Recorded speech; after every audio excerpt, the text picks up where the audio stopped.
When Jesus came into Jerusalem, it was a courageous way to present himself to Israel as their king and Messiah.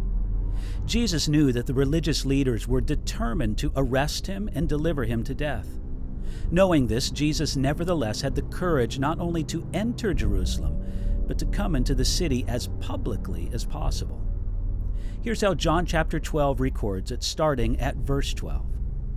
The next day, a great multitude that had come to the feast, when they heard that Jesus was coming to Jerusalem, took branches of palm trees and went out to meet him and cried out, "Hosanna!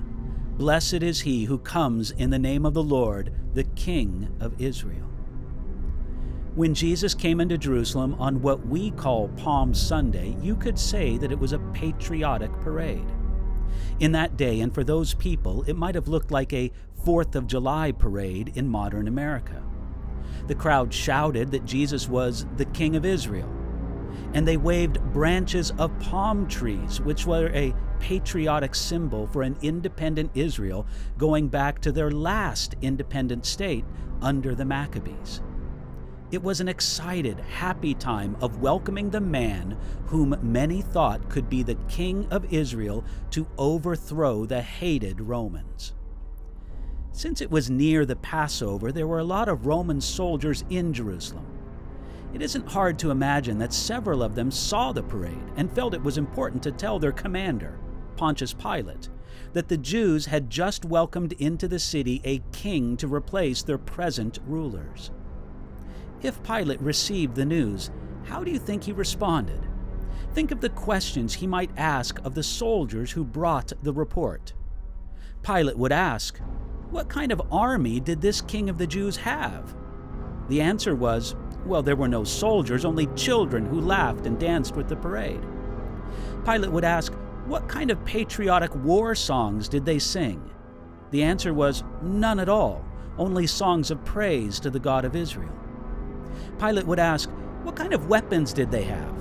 The answer was, well, they didn't have swords or spears, only palm branches. Pilate would ask, "Well, what about the king? What kind of horse did he ride?" The answer was, well, he didn't ride a war horse. He didn't ride a horse at all. It was a donkey, and a young one at that. We can imagine what the Roman commander thought of all this. Is this your army? Are these your battalions? Is this your war horse, a little donkey? Where are your weapons? You have no swords, spears, or arrows? Are these palm branches your battle flags? Where are the cities you have burned and devastated? Where are the prisoners you've captured and enslaved?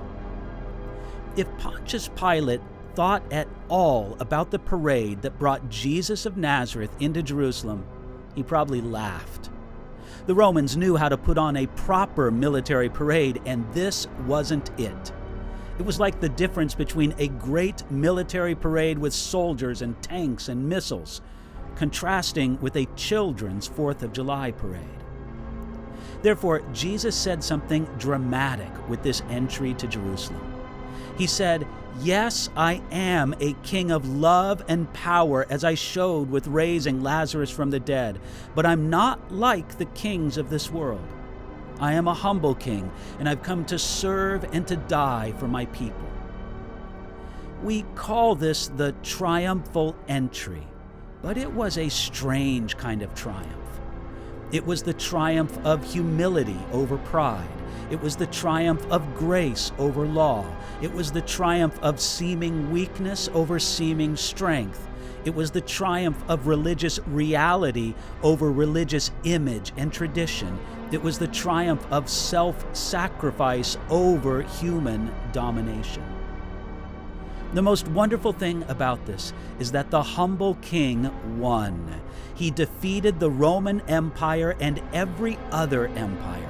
His kingdom remains and grows daily. Honor Jesus, the triumphant King, and honor him today.